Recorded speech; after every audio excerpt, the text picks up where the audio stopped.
నమస్కారం,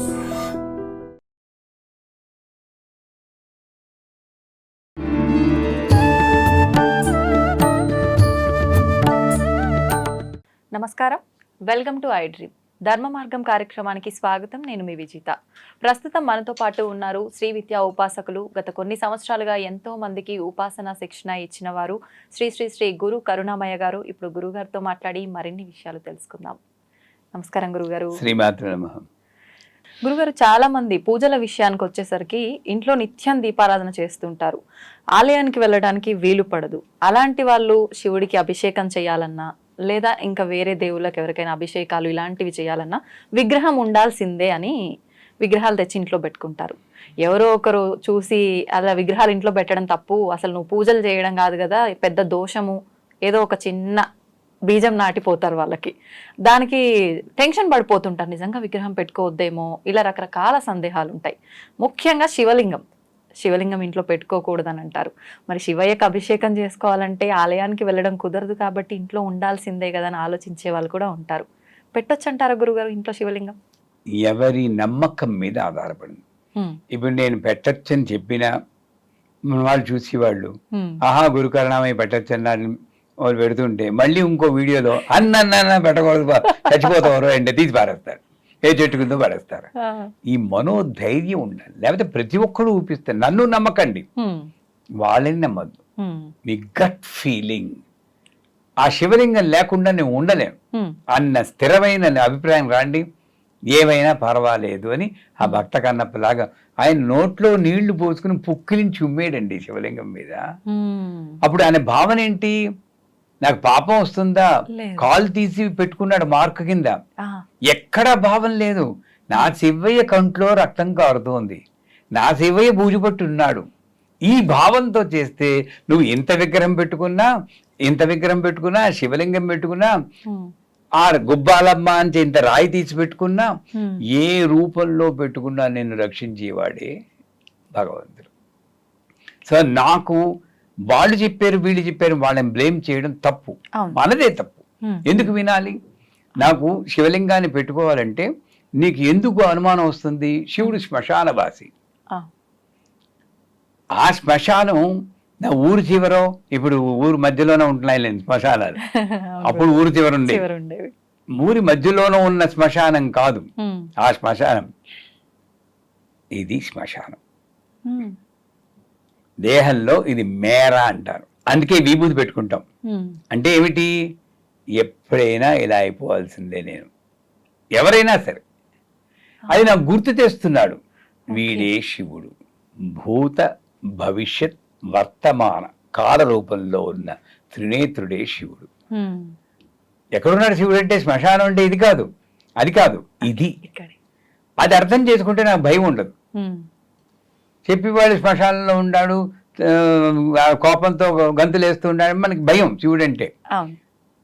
పోనీ మీరు చెప్పారు ఆలయానికి వెళ్తున్నారని, అక్కడ కూడా వెళ్ళకపోతే ఆయనకైనా కోపం వస్తుందని వెళ్ళి వాళ్ళు చాలా మంది ఉంటారు. వెళ్ళాక ఆ ప్రసాదాన్ని మళ్ళీ ఇంటికి తీసుకురాకొద్దా? నిజమైన గురుగారు అంటూ చెప్తున్నాను. ఆకోదట్టా అన్నాను కానీ ఆకోదు అనలేదు. ఆ తెల్ల పువ్వు ఏదో ఇస్తారు, ఇస్తే మరి ఇంటికి తీసుకురాకూడదు అనుకుంటున్నారు మనం. ఇంటికి తీసుకొస్తే అశుభం, శ్మశానం. అది తీసుకెళ్లి నందీశ్వరుని పెడతాడు. అంటే వాళ్ళు పోయినా పర్లేదు, సాడిస్టిక్ ఫీలింగ్ కదా, లాజికల్ గా నువ్వు ఏం చేయాలి? తీసుకెళ్ళి బయట పడేయాలి. నంది మీద పెడితే ఆయన ఇవ్వాలి పాపం. అది ఏం చేయదంటే ఇంటి బయటకెళ్ళి మరి ఎటు చూసినా నువ్వు మనం చేసేది ఎక్కడో ఫాల్ట్ ఉంది. అంచేత ఇక్కడ ప్రాబ్లం ఏంటంటే ఇంట్లో చేసుకుంటున్నానా, వీధిలో చేసుకుంటున్నానా, ఆన్లైన్లో చేసుకుంటున్నా, అది కాదు ప్రాబ్లం. శివుడు అంటే నాకున్న కాన్సెప్చువల్ ప్రాబ్లం, ఇది మా మూలం. దీనికి ఎవరూ కర్తలు కాదు, మనమే కర్త. శివుడు శ్మశానవాసి. శివలింగము అనేది తాంత్రికంగా వేరే అర్థాలు ఉంటాయి, కొన్ని చోట్ల కొన్ని చెప్తారు. అంటే ఆడవాళ్ళు శివలింగాన్ని ముట్టుకోకూడదు, అది పరపురుషోత్త సమానం, అలా ఇస్తారు నిర్వచనాలు. దాని గురించి మనం వెళ్ళకూడదు, తిట్టేస్తారు.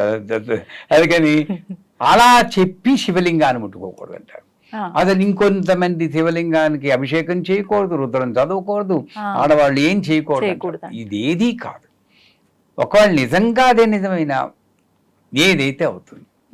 నేను ఆ శివయ్యకి అభిషేకం చేయకుండా ఉండలేను అని చిన్న శివలింగం తెచ్చుకోను.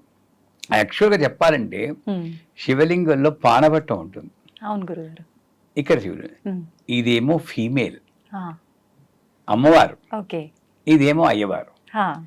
దాంపత్యాన్ని అభివృద్ధి చెందించేదే శివలింగం. శ్మశానం అనుకుని మానేస్తున్నారు మన వాళ్ళు. రెండు కలిసి ఉంటాయి. ఇక్కడ అమ్మవారు ఉంటారు, అక్కడ అయ్యవారు ఉంటారు. ఇద్దరికి ఒకేసారి అభిషేకం చేసే అదృష్టం శివలింగంలో ఉందర్రా బాబు. ఎందుకు వదులుకుంటారు గురుగారు? నిజంగా ఎంత అర్థం ఉంది దీంట్లో, ఎంత మూర్ఖంగా ఆలోచిస్తున్నారు. అది మూర్ఖత్వం అనలేదు, అది కూడా ఎందుకు అనుకోవాలి. వాళ్ళకి పాపం ఎక్కడో చదువుతారండి, ఏదో చేస్తారు, బలహీనంగా కొట్టుకుంటూ ఉంటారు, వీళ్ళే తప్పులు చేస్తారు. ఇప్పుడు నాకు వచ్చి ఎవరైనా సరే నువ్వు ఇలా బాహాటంగా మంత్రాలు చదివిస్తున్నావు, చాలా పాపం అంటే ఆహా అలాగా, మీ స్కూల్ ఆఫ్ థాట్ అది, నా స్కూల్ ఆఫ్ థాట్, నా గురువు ఇలా చెప్పారు, పర్లేదు 70 ఏళ్ళు బతికేనా, ఇంకెన్నాళ్ళు పోతాం బతుకుతాం, గుండు వికలాన్ని బతికాం, బ్రహ్మాండమైన లైఫ్ ఉంది. Why should I fear? ఆ ఆత్మస్థైర్యం లేకపోవడమే లోపం. అంచేత అదొకటి. ఈ శివలింగాన్ని తెచ్చుకున్నాక సింప్లెస్ట్ పూజ శివలింగాన్ని చేయొచ్చు.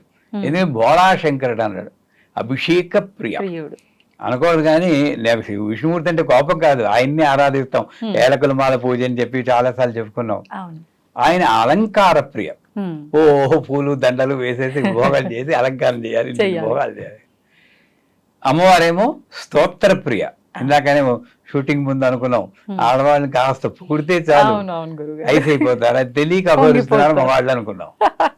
లాజిక్ మిస్ అవుతున్నారు, లాజిక్ మిస్ అయిపోతుంది. కాస్త బాగుంది, ఆ చీర బాగుంది, చాలా బాగుంది అనుకుంటే అయిపోద్ది. అందుకని అమ్మవారు స్తోత్ర ప్రియ, విష్ణువు అభిషేక అలంకార ప్రియ, శివుడు అభిషేక ప్రియ.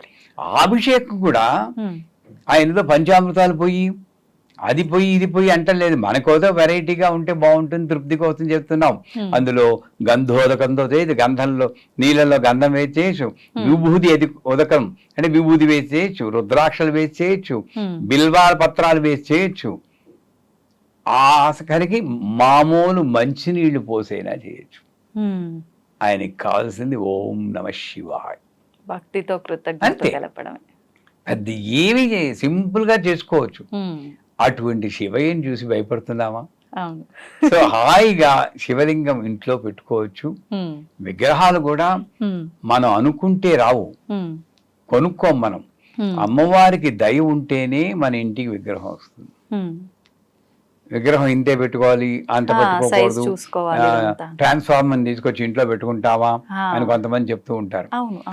నిజంగానే పొరపాటు నేను ట్రాన్స్ఫార్మర్ తెచ్చి పెట్టుకున్న ప్రేమతో, వేరే విధవ నా శక్తి ఏదో తెలియకుండా పెట్టుకున్నాడు అని ఆవిడ చల్లబడి ఐస్ కూలర్లా కాపాడుతుందని నమ్మకం నాకుంది. కాబట్టి నేను ట్రాన్స్ఫార్మర్ కూడా భయపడను. దానికి భయపడి వాళ్ళు అదో ట్రాన్స్ఫార్మర్ ఇది మామూలు అనుకుంటా. ఇది ఈ లాజిక్లు ఏవి లేవండి. అంతా ఆవిడే చేస్తుంది అని అనుకున్నప్పుడు, ఈ మాట్లాడించేది ఆవిడే అనుకున్నప్పుడు మనకి ఏది కాకపోతే అక్కడ ఒకటి ఉంది. ఇంత పెద్ద విగ్రహం పెట్టుకుంటే నాకు 4 కోట్లు వస్తుందని 10 కోట్లు వస్తాయి అలా చేయకూడదు. బాగుంది కాస్త ఈ మాత్రం ఉంటే గానీ నాకు కనెక్ట్ అవ్వలేకపోతున్నా. ఇంత విగ్రహం ఉందనుకోండి, ఏం కనెక్ట్ అవుతాను దాంట్లో? ముక్కు మొహం ఏం తెలియదు, అన్ని అలుక్కుపోయి ఉంటాయి, వేళ్ళు సరిగ్గా కనబడవు. అంచేత అన్నీ కనబడేంత రీజనబుల్ హైట్ లో ఏ విగ్రహమైనా ఇంట్లో పెట్టుకోవచ్చు. రూపులో అమ్మవారితో కనెక్ట్ అవ్వచ్చు. శివలింగం రూపంలో పెట్టుకోవచ్చు, శాలిగ్రామం రూపంలో పెట్టుకోవచ్చు, ఏ రూపంలో ఒక రూపం. ఈ గిరిజనులు ఏం చేస్తున్నారండి, చిన్న రాయి ఉంటుంది, ఆ రాయిని పెట్టుకుని అదే ఆ నమ్మకంతో మనం చేసినప్పుడు ఏది చెడు కాదు. గురుగారు, చాలా మంది విగ్రహాలని పూజ రూమ్ లోనే కాకుండా ఇంట్లో హాల్లో డెకరేటివ్ ఐటమ్స్ గా కూడా పెట్టుకుంటూ ఉంటారు కదా, బెడ్రూముల్లో, హాల్లో, మనం కూర్చునే సిట్టింగ్ ఏరియాల్లో అలా పెట్టుకోవచ్చు అంటారా? తప్పేం లేదంటారా గురుగారు? మీరు ఈరోజు ఏంటి షష్టే సప్తమ తెలియదు, విరకాట పెట్టడానికే నిర్ణయించుకుని మొదలు పెట్టినట్టున్నారు. నన్ను అడిగితే అలా పెట్టడమే కరెక్ట్. లాజికల్గా చూడండి, మనమేమో మామూలు ఇళ్లలో భార్యాభర్తలు వాళ్ళు ఏకాంతంగా బెడ్రూమ్ ఉండాలి, పిల్లలకి వాడికో స్టడీ రూమ్ ఉండాలి, వీళ్ళకో స్టడీ రూమ్ ఉండాలి, గెస్ట్కో స్టడీ రూమ్. పాపం విష్ణుమూర్తి, లక్ష్మీదేవి, శివుడు, పార్వతి, వినాయకుడు వీళ్ళందరికీ ఏకాంతం అక్కర్లేదు అసలు. వాళ్ళు ప్రాణంతో ఉన్నారంటే ఒక వేర్ హౌస్లో చేసి పెట్టేసుకుంటున్నాం మనం పూజని. Store room. నన్ను అడిగితే సర్వదేవ నమస్కారం కేశవం ప్రతిగచ్చతి అంటుంది శాస్త్రం. నువ్వు 10 విగ్రహాలున్నా నీ రూములో, మీ పూజ రూములో ఒక్క విగ్రహాన్ని చేసినా అందరికీ వెళ్ళిపోతుంది. అది నిజం. ఏకైవాహం జగత్యత్ర తృతీయాకా మమా పరా అంటుంది 10వ అధ్యాయంలో అమ్మవారు. 10వ 11వ 10వ అధ్యాయం. అంటే ఉన్నది నేను ఒక్కదాన్నే, బ్రాహ్మి, మాహేశ్వరి, కౌమారి, వైష్ణవి అంటే నువ్వు రకరకాల రూపులు. అంచేత అన్ని విగ్రహాలు ఏదో మోదుతో తెచ్చుకున్నా కూడా ఒక విగ్రహం చేసినా అన్నిటికీ వెళ్తాయి. నువ్వు అన్నిటికీ పూజ చేయాల్సిన అవసరమే లేదు మనకి. మనం ఏం చేస్తున్నాం, విగ్రహాలు 4 వినాయకుళ్ళు, 5 ఆంజనేయ స్వాములు, 4 షిరిడి సాయిబాబా. అవునా కదా? వీళ్ళకి మూతలు కూడా తీరు పాపం. సెల్ఫిన్ పేపర్లు వాళ్ళు వేసి ఉక్కిరి బిక్కిరి అవుతుంది. నేను ఎప్పుడైనా పూజ చూసావా మా గతి అన్నట్లు ఉంటుంది వాళ్ళు. ఎందుకంటే మూత తీస్తే మళ్ళీ కడుక్కోవాలి కదండి, మార్చిపోతాయి వెండి విగ్రహాలు. తప్పేనా? నేను ప్రతిరోజు భయంతో ఇక్కడ చూపించు, ఇక్కడ చూపించు, ఇక్కడ అందరికి చూపించాలి, అందరికి పూలు పెట్టాలి, నైవేద్యం అందరికీ తినిపించాలి. ఈ భ్రమలో పడి కొట్టుకుంటున్నాం. అందుచేత మీరు అడిగింది మంచి ప్రశ్న. నన్ను అడిగితే పూజ రూమ్ అంతా కొంచెం ఖాళీ చేయండి, చేసి ఒక్క విగ్రహం, మీకు నచ్చిన విగ్రహం, కులదైవం అంటూ ఉంటారు, వెంకటేశ్వర స్వామి, దుర్గాదేవి, వాళ్ళని పెట్టుకోండి. ఓ దీపం పెట్టుకోండి. మీకు దీక్ష ఇచ్చిన గురువుగారు ఉంటే ఆ గురువుగారు ఫోటో పెట్టుకోండి. మిగతా విగ్రహాలన్నీ వీళ్ళందరినీ పిల్లల రూముల్లోనూ, పిల్లలు మీ ఇంట్లో పిల్లలు ఉంటారు, వంటింట్లో ఉండాలి. వంటింట్లో కూడా అక్కడ సమయపుర అమ్మ అని ఒక అమ్మవారు ఉన్నారు. ఆవిడ అక్కడ ఉంటే చాలా మంచిట, అగ్ని జ్వాలలా ఉంటుంది. అక్కడ చైతన్యవంతమైన ఫుడ్ తయారవుతుంది అంటారు. ఏదైనా సరే అన్నపూర్ణేశ్వరి విగ్రహాన్ని అక్కడ పెట్టుకోవాలి. ఆవిడ రక్షణ వల్ల అమృతం అవుతుంది. సరస్వతి దేవి విగ్రహాన్ని మన పిల్లల రూపంలో పెట్టుకోవాలి. వాళ్ళకి ఎవరై అమ్మవారు ఉంది, పొద్దున్న ఏదో ఒక దానం పెట్టుకుంటే పెట్టనంటారు, కానీ మర్నాడు కొంచెం భయం ఉంటుంది. ఒకసారి ఇలా పడేస్తూ ఉంటారు. మెల్లిమెల్లిగా కొంచెం పూజలు నేర్చుకుంటాం. సో ఇలాగా మన ఇంట్లో పిల్లల్ని కూడా మనం మార్చుకోగల శక్తి ప్రతి విగ్రహాన్ని అన్నింటిలో మన ఎంట్రన్స్ లో వారాహిదేవి విగ్రహం పెడితే లోపలికి నెగిటివ్ ఎనర్జీ రాకుండా దుర్గాదేవి, హనుమంతుడు, దుర్గాదేవి, గణపతి, ఈ 3 విగ్రహాలు ఎంట్రన్స్ లో పెడితే లోపలికి వచ్చే శక్తిని అవి చెక్ చేస్తూ ఉంటాయి. వీధి షోలో ఉన్నా కూడా ఈ 3 విగ్రహాల్లో ఒక విగ్రహం పెట్టమంటారు వాస్తులో. అంచేతే లివింగ్ రూమ్ లోనేమో వీళ్ళ ముగ్గురులో ఒకళ్ళని హాయిగా వాళ్ళు అమ్మయ్య మాకు థ్యాంక్స్ చెప్పుకుంటాడు దేవుడు, గురుకరణామయ్య చెప్పారు, మాకు కొంచెం ఫ్రీడమ్ వచ్చింది అనుకుంటారు. వీళ్ళందరినీ డిస్ట్రిబ్యూట్ చేయండి. అప్పుడు ఏంటి, నాకు పూజ రూమ్ కాదు, ఇల్లే దేవాలయం అవుతుంది. మనం ఆ ఛాన్స్ పోగొట్టుకుంటున్నాం. ఇక్కడ మాత్రం నేను ఒకసారి చెప్పాను, అనియన్ అపరిచితుడు అని సినిమా వచ్చింది కదా, విక్రము ఎలా ఉంటాడు, ఇలా తిప్పేటప్పుడు వాడి మారిపోతుంది. మనం అందరం అపరిచితులమే, పూజ గదిలో మాత్రం ఇలా ఉంటాం. బయటకు వచ్చేటప్పటికి ఏమవుతుందని మనకి. అవునవును, నేను ప్రతి రూపులోనూ ఒక విగ్రహం పెడితే ఈ అపరిచితుడు చచ్చిపోతాడు. భయం ఉంటుంది ప్రతి అమ్మో. గురుగారు, ముఖ్యంగా ఇప్పుడు మనం మాట్లాడుకున్నట్టు హాల్లో, ఇంట్లో, వేరే ప్లేస్లలో కాకుండా పూజ గదిలో పెట్టిన విగ్రహాలని మనం కొత్త విగ్రహాలు తెచ్చుకుంటాం. అలా కొత్త విగ్రహాలు తెచ్చుకున్నప్పుడు పాత విగ్రహాలని, పాత దేవుడి ఫోటోలని ఏం చెయ్యాలి అని చెప్పి ఒక సందేహం అయితే ప్రతి ఒక్కరిలో ఉంటుంది గురుగారు.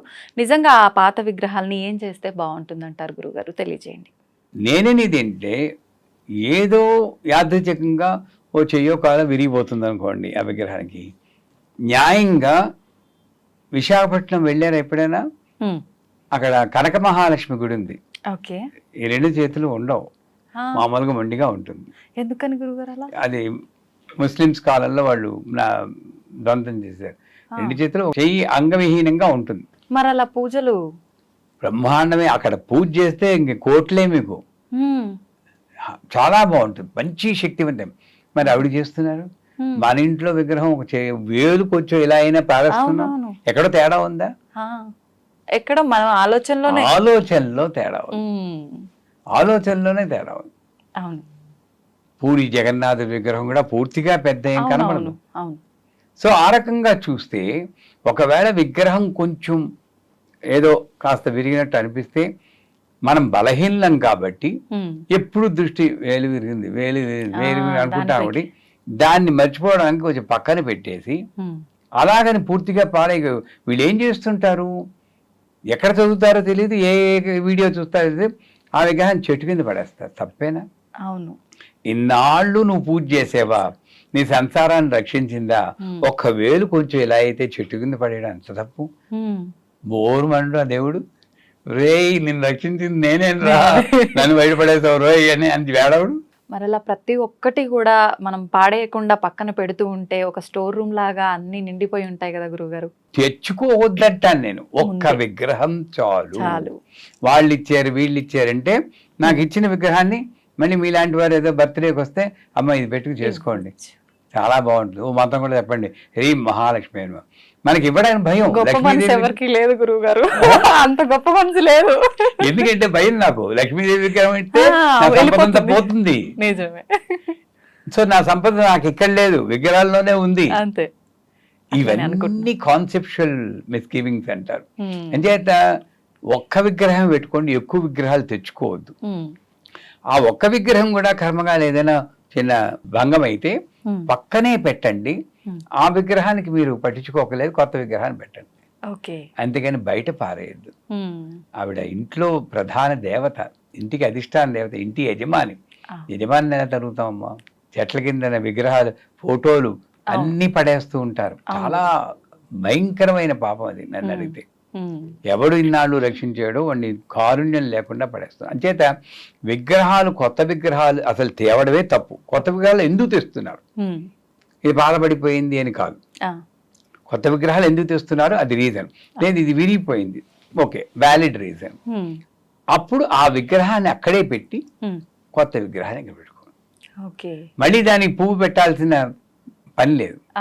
మీకు అంతకీ మైండ్ ఇదైతే పూరిలో 12 ఏళ్లకోసారి ఆ శక్తిని తీసి ఇంకో విగ్రహంలో పెట్టేస్తారు. మీకు తెలుసా? విన్నాను గురువు గారు. ఈ పాత విగ్రహాన్ని తీసి శ్మశానాన్ని తీసుకెళ్ళిపోతారు. అక్కడ భగవంతుడికి శ్మశానం ఉంది, అక్కడ పెట్టేస్తారు. ఈ విగ్రహం ఇంకా దీంట్లో శక్తి లేదు. పోనీ అదేదైనా మీకు తెలుసుకుని ఈ పాత విగ్రహం ఉన్నది మయా ఆవాహితేభ్యో సర్వదేభ్య దేవతాభ్యం అని చెప్పి ఇలా చూపించి దీంట్లో ప్రవేశించుగాక అని చెప్పి మైండ్ దాంట్లో సెట్ అయిపోయి ఇంకా అది మామూలు వేగి అలాగనే చేసుకో, ఏదో చేయండి. కానీ విగ్రహాన్ని మాత్రం, పాత విగ్రహాన్ని బయట పారేయకూడదు. గురుగారు, మనం చేసే పనుల వల్ల మనకు పాపపు కర్మలు, రకరకాల కర్మలు వస్తుంటాయి అంటారు. మరి ఆ కర్మల నుంచి మనం బయటపడాలి అంటే ఖచ్చితంగా ఆధ్యాత్మిక మార్గంలో నడవాలని, ఎక్కువగా భగవత్ ఆరాధనలో ఉండాలని చెప్తుంటారు కదా. ముఖ్యంగా మనం చేసే పూజలకి ఫలితం రావాలన్నా కూడా ప్రత్యేకమైన తిథులు, పర్వదినాల్లో చేసే పూజలకి ఎక్కువగా ఫలితం వస్తుంది అని చెప్తుంటారు కదా. అలా చూసుకుంటే శ్రావణ మాసం, ఈ మాసం అంతా కూడా మనకి ఎంతో ముఖ్యమైన పండుగలు, పర్వదినాలు, ప్రతి ఒక్క వారం, ప్రతి ఒక్క తిథి కూడా ఎంతో ముఖ్యమైన తిథిగానే చెప్పుకుంటాం. మరి ఈ మాసాన్ని మనం ఏ రకంగా ఉపయోగించుకోవచ్చు అంటారు? ఎటువంటి పూజా విధానం ఆచరించవచ్చు అంటారు గురుగారు? తెలియజేయండి. బాగా ఆకలేసిన వాడికి పంచభక్ష పరమాన్నాలు పెడితే ఎలా ఉంటుందో, ఆషాఢంలో కొట్టుకుని వాడికి శ్రావణం వస్తే ఎలా ఉంటుంది. ఆషాఢం శూన్యమాసం, ఏ పండగ ఉండదు. రిలేషన్షిప్ కూడా డిస్టర్బ్ అవుతుందని అత్తగారు కొత్త కోడలు కూడా ఒక గడపలు దాటకూడదు అంటారు. అంటే ఏమిటి ఇది? ఎంతను ఆ టైంలో నేచర్ నుండి వచ్చే శక్తి ఆల్మోస్ట్ నల్. మనకి నేచర్ లేకపోతే మనం బతకలేం. నువ్వు భగవంతుని మనం నమ్మినా నమ్మకపోయినా ప్రకృతి రూపంలో ఉన్నటువంటి అంతరా వ్యాపించిన శక్తే భగవంతుడు. దానికి మన కన్వీనియన్స్ కోసం ఒక రూపం కలిగించి పూజ చేస్తున్నా, అది మన ఇష్టం. ఆ శక్తి నాకు కొన్ని రోజుల్లో, కొన్ని పంచమి, దశమి, ఏకాదశి, చతుర్దశి, పౌర్ణమి, ఈ రోజుల్లో చాలా తీవ్రంగా మనకి బాగా హెల్ప్ చేస్తూ ఉంటుంది. అలాగే ఆషాఢ మాసం అనేది శూన్యమాసం అంటారు.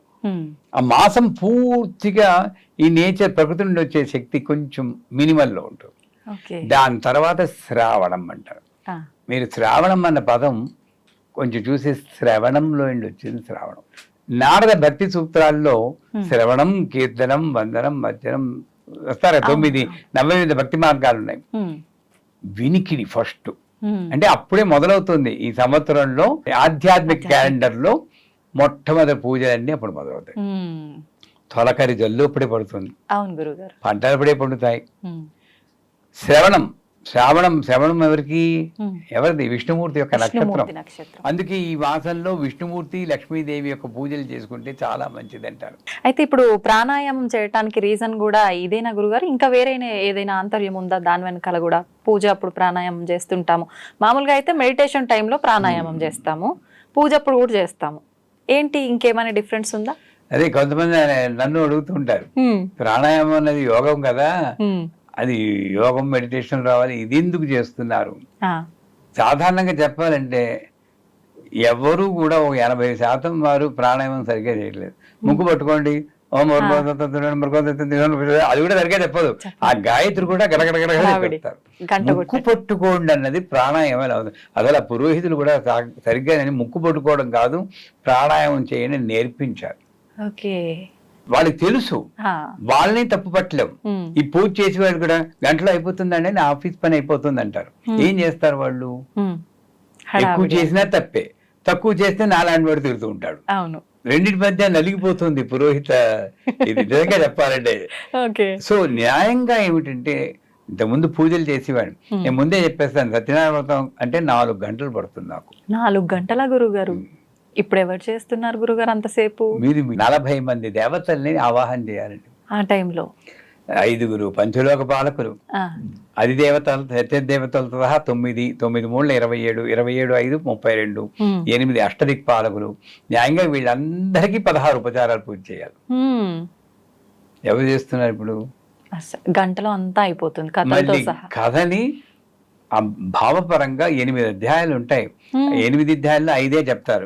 మేమేం చేస్తాం, వెరైటీగా చూసిన సినిమా చూస్తే బోరు కొడుతుంది కదా, అదే వెరైటీగా ఆ ఇంట్లో తీసుకొచ్చి ఇక్కడ పెట్టి కొత్త కథలు చెప్తుంటాం. అది వేరే విషయం. చెప్పొచ్చేది ఏమిటంటే, మనం ప్రాణాయామం ఎందుకు చేస్తున్నామో తెలుసుకోవాలి. ప్రాణాయామం 3 పర్పస్లు ఉన్నాయి. ఒకటేంటి, హంసాయ విద్మహే పరమహంసాయ ధీమహి తన్నో హంస ప్రచోదయాత్ అని అంట. హంస అంటే ఇదే కాదు, ఊపిరి. హం స హం స హం స. ఊపిరితోనే నేను, వదిలితే మీరు, నేను మీరు, నేను మీరు, ఈ భావన కలిగింది ప్రాణాయామం. ఆ హంస రూపంలో ఉన్నదే అమ్మ. దేవుడు ఎక్కడున్నాడంటే మనం ఇక్కడ చూస్తాం, దేవుడు ఎక్కడున్నాడని మీకు అతి దగ్గరగా ఉన్నాడు, అదే దేవుడు. ఎందుకంటే ఇది అయిపోయింది అనుకో, నీకు దేవుడు లేదు, పూజ గది లేదు, విగ్రహాలు లేవు కదా మనకి. శూన్యం. నిజంగా ఎక్కడున్నాడు? నాకు ప్రపంచాన్ని గుర్తు తెప్పించి ప్రాణమే ప్రాణశక్తి పరదేవత, హ్రాం బీజం హ్రీం శక్తి గ్రోం గిలకం అని ప్రాణ ప్రతిష్టాపన మంత్రాలు చెప్తారు. అంచేత ముందు భగవత్ స్వరూపమైనటువంటి ఊపిరి మీద దృష్టి నిలపడానికి ప్రాణాయామం పనిచేస్తుంది. నేను ముక్కు పట్టుకుంటే దొరదేస్తే గోక్కుంటాను, అదొకే దృష్టి అట్టు వెళ్తుంది అంతే. నాకు చికాకు, చేసి వాళ్ళని చూస్తే చికాకు, చేయించి వాళ్ళని చూస్తే చికాకు, ఏం రాద్దంట. సో అది ఫస్ట్. నేను ఊపిరితో అట్లీస్ట్ ముక్కు పట్టుకుపోయినా అనుకోండి, అది ప్రాణాయామం. ముక్కు పట్టుకోవాల్సిన అవసరమే లేదు. గాలి పీలుస్తూ గాయత్రి మంత్రాన్ని ఓం భూర్భువస్వః తత్సవితుర్వరేణ్యం భర్గో దేవస్య ధీమహి ధియో యో నః ప్రచోదయాత్. ఒత్తులు పలకాలి. తెలుగు హీరోయిన్స్ లాగా ఒత్తులు లేకుండా పలకూడదు. ధియో యో నః ప్రచోదయాత్ అనాలి. అప్పుడే ఆ శక్తి వస్తుంది. అలా పలుకుతూ నిటారుగా పెట్టి మెంటల్ గా మనసులో అనుకో, అది ప్రాణాయామం. అది ఏమి చేయలేని వాళ్ళు చేస్తారు. సరిగ్గా తెలిసిన వాళ్ళు, ఇది ఫస్ట్ పర్పస్ చెప్పాను, ఊపిరి రూపంలో అమలు. రెండో రూపం ఏంటంటే, మీరు పడుకున్నప్పుడు మీరు ట్రై చేస్తే ఏదో ఒక ముక్కులో ఒక దూది చేసి పడుకోండి. ఈ ముక్కును బంద్ చేసి, అవి బంద్ చేసి పడుకుంటే మీకు నిద్ర పట్టలేదనుకోండి, దీంతో ఎక్కువ పీలుస్తున్నారు మీరు. నిద్ర పట్టిందా, దీంతో పీలుస్తున్నారు. అంటే ఇది మూసినా పర్లేదు, ఇలా పీల్ చేస్తారు. యోగ శాస్త్ర ప్రకారం ఇది మేల్, ఇది ఫీమేల్. పురుష శక్తి ఇక్కడ నుండి వస్తుంది, స్త్రీ శక్తి ఇక్కడ నుండి వస్తుంది. దీని ద్వారా పీలిస్తే పురుష ఎనర్జీ ఎలివేట్ అవుతుంది. దీని ద్వారా పీలిస్తే స్త్రీ శక్తి. మనకి రెండూ కావాలి. మీకు పురుషశక్తి కూడా కావాలి. పురుషశక్తి అంటే ఏంటి? ఇది చెయ్యాలి అని పట్టుదల, కించిత్ ఆత్మవిశ్వాసం. నాకు స్త్రీ శక్తి కూడా కావాలి, ఓర్పు, సహనం, ఓకే నిబంధన రహిత ప్రేమ, అన్కండిషనల్ లవ్. ఈ రెండు బ్యాలెన్స్ చేయాలి. మీరు చేయాలి, నేను చేయాలి. ఇక్కడ జెండర్ తో పని లేదు, ఎనర్జీతో పని. So balance of female and male energy అన్న సైంటిఫిక్ పరంగా చూస్తే ప్రాణాయామం కావాలి. అందుకే ఒకసారి అంటాం, మళ్ళీ ఇలా వదులుతాం, మళ్ళీ దీంట్లో అనిపిస్తాం. అది ఒక హాఫ్ ప్రాణాయామం. రెండు మూడోది తీసుకున్నాం కారణం. ఒకటి అమ్మ అన్నాం, రెండోది మేల్ అండ్ ఫీమేల్, మూడోది ఈడ పింగళ అని రెండు నాడులు ఉన్నాయి. 3 నాడులు ముఖ్యం. మన శరీరంలో ఎన్ని వేల నాడులు ఉన్నాయి తెలుసా అండి? 72,000 నాడులు ఉన్నాయి మన శరీరంలో. ఆ 72,000 నాడుల్లో 15 నాడులు చాలా ముఖ్యం. అందులో 3 మరీ ముఖ్యం, ఈడ, పింగళ, సుషుమ్న. సో ఈ యోగులందరూ పెద్ద పెద్ద అతీంద్రియ శక్తులు సంపాదించారంటే వాళ్ళకి ఈ కాస్మిక్ ఫోర్స్ సుషుమ్న ద్వారా ఇలా తిన్నగా వెళ్తుంది. మనకి ఇలా ఇలా ఇలా వెళ్తుంటే వికారాలు వస్తూ ఉంటాయి. సో దీన్ని బ్యాలెన్స్ చేయడానికి ఇడా పింగళలో సరిగ్గా నేను పిలిస్తే ఎనర్జీ సుషుమ్న ద్వారా బయలుతుంది. సాధన చాలా ముఖ్యం. యోగ సాధన ప్రక్రియ ద్వారా కుండలిని శక్తి సుషుమ్న ద్వారా వెళ్ళాలి అంటే ప్రాణాయామం ముఖ్యం. ఈ 3 పక్కన పెట్టండి. ఎప్పుడైనా ఎక్కడైనా ఊపిరి ఆడటం లేదు, లిఫ్ట్ లో ఇరుక్కుపోయాం, ఊపిరి అందట్లేదు, అప్పుడు నా ప్రాణాయామం నాకు ఉపయోగపడుతుంది. ఎందుకంటే ప్రాణాయామంలో పీల్చి ఆపేస్తారు, పేల్చకూడదు. గాయత్రి మంత్రం 2 సార్లు చెప్పాలి. అది మినిమం ప్రాణాయామం. మాకు శ్రీ విద్యలో ఐం గ్లౌం ఐం నమో భగవతి వార్తాళి వార్తాళి వారాహి వారాహి వరాహముఖి వరాముఖి అంధే అందినమరుంధేరుందినమజం వేజం వినమో హిమో నమ సంవేదం సర్వదృష్ట ప్రతిష్టానాం సర్వేషాంతర్వాక్ చిత్తచక్షుర్ముఖిపాతం గురుకురు శీఘ్రం వత్యం ఐం గ్లౌం ఠ ఠ ఠ ఠ హోం అస్త్రాయపడు. ఈ మంత్రాన్ని 2 సార్లు చెప్పినంతసేపు బంద్ చేయాలట. చూడుకుంటాం.